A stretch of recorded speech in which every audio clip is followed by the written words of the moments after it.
What do wheelchairs, vans, and woodworking have in common? Well, if you asked me about a month ago, I would have said, nothing.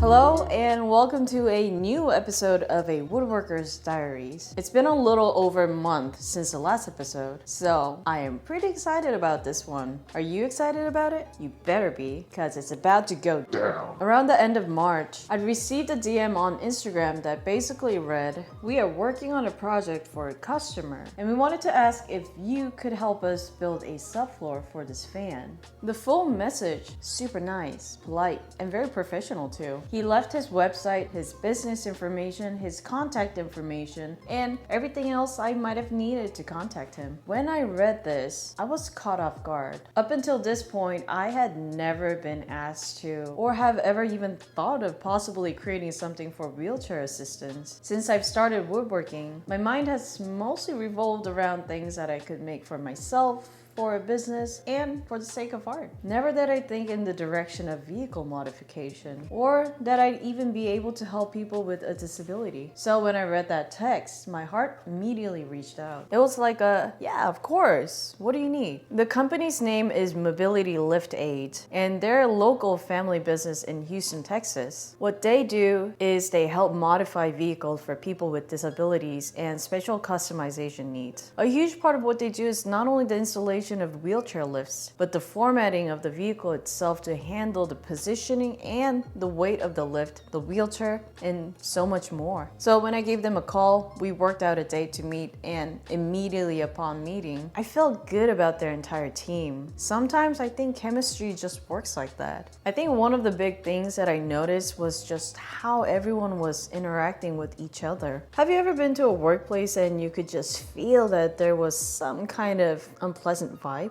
The kind where you know some drama is going behind each other's back, where maybe the people hate their job or dislike their boss or something. I got none of that here. In fact, it was the exact opposite. Everyone was smiling and talking with one another. People would bring their family and babies in and just catch up on life. But besides how they interacted with each other, the other thing I noticed was that they worked hard. One second they'd be in the shop, the next they could be driving out to another city to help a customer in need, or flying out to the other side of the USA to pick up a vehicle. One second a floor would be in the vehicle, the next second it would be completely taken apart. Needless to say, I immediately agreed to working with them and got started right away. If you've been following along my short videos, you might have seen that I'd gotten my butt kicked by this project. I still remember when I first talked about it with my partner, I said, I think it should be a pretty simple project, maybe 4 hours, and done. Well, I ate my words. The first day, I ended up working from about 11 a.m. to 9 p.m. A couple of times, my partner would stop me and ask if I wanted to pause for the day and just pick it back up the next day. I said nope, and insisted that I could get it done. I think I kept saying that it could be done until it hit about 8 p.m. In hindsight, this was definitely my stubborn and prideful side talking, because I was basically saying the entire time that I could get it done in a day. As a result of that, I was a wreck, and so was my partner. The project itself was much more complex than I could have possibly anticipated. So when you look at the floor of a van, the thing I had never realized was that it's essentially a plastic and sometimes honeycomb type of material. These things can take on some weight, but when it comes to heavier objects, such as a wheelchair or wheelchair lifts, this flooring may start to become a problem. Additionally, if a client is looking to completely adjust the location of the seats, which this one was, the original flooring with the standard hole cutouts wasn't going to work. A wooden subfloor allows the company to have a completely solid surface to build on top of, which will be stronger and be able to handle more weight. Since this is a subfloor, they will be installing the final layer of heavy-duty flooring on top of the wood, which will act as a sound dampener, a waterproof layer, and really give it an industrial level vibe. The thing that caught me off guard was not that I needed to cut around the perimeter or that I needed to cut out windows, but it was that I needed to create two unique layers to match the height of the original flooring. So the bare floor of the Ford Transit has tracks that stick up maybe about an inch. On top of these tracks are rails that stick up even further, and these are for the bottom mechanism of the seats to latch onto. The first layer of plywood will be able to go around the tracks themselves, but the job of the second layer will not only be to act as a lid to the tracks, but act as windows for the rails that are on top of the tracks. The benefit to making the floor like this is that the end result will look really flush with minimal gaps and openings and extra professional. But of course, despite the best of intentions for the project, day one of making this completely destroyed my knees and my back.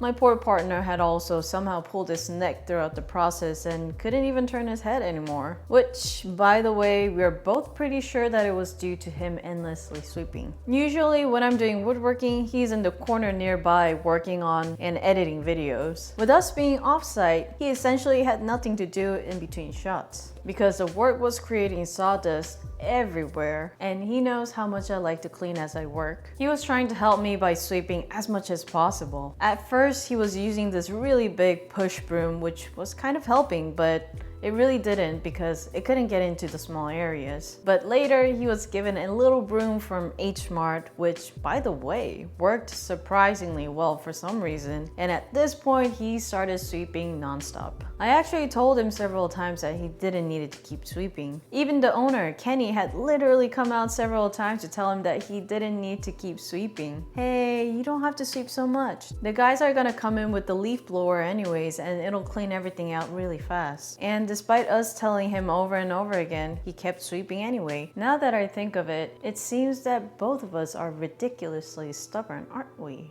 So with both of us pretty much broken, we wrapped things up for the day and went home. On day 2, we came back to finish the job, and I also brought along with me some knee pads I'd received from No Cry Gear. About a year ago, I purchased their heavy-duty knee pads to help me with building a home gym, and recently, No Cry had sent me their newer and lighter version of knee pads to try out. With my knees in so much pain, I thought it'd be the perfect opportunity to test them out. And wow, did they help. After another 6 hours of working on the subfloor, we had finally finished the job. It was brutal, but completing it felt good. When their staff came to take a look at it, they were all very impressed with the outcome and invited us to come back in a few days so that we could see the final result. And when we came back, that is when they had impressed me. The van looked completely different from when I was working on it. There were a ton of new lights installed. The seats were put back in. The flooring was super sleek. They showed me how their wheelchair lift worked, which was crazy. And they even showed me this wheelchair technology where the chair basically drove itself to the lift. Until that day, I had never seen technology and robotics like this in a van before. Even crazier was the fact that I even had a small part in the making of it. Sure, you can't see it, but it was noted that the flooring that I created not only made it aesthetically seamless for them to install all the hardware, but that it actually made the ride itself sound quieter than they'd ever heard it before. In the past, they said they'd attempted to make one like this themselves, but because they didn't have the right tools for the job, they couldn't get it to turn out as nice as this one did. With their team very happy about the result, they asked us if we'd be interested in partnering up to work on more projects together. And with this experience being such a good one, I was happy to tell them yes. But what does this partnership mean? Am I going to be making the same things over and over again? Well, I'm glad you asked, because all of these are questions that I have also asked. What this partnership means to me is a chance to help people in a capacity that I never thought I could before. The fact that I can customize the flooring is only one thing that could happen. With my skills combined with theirs, we could essentially build out an entire mobile home setup if the client needed us to.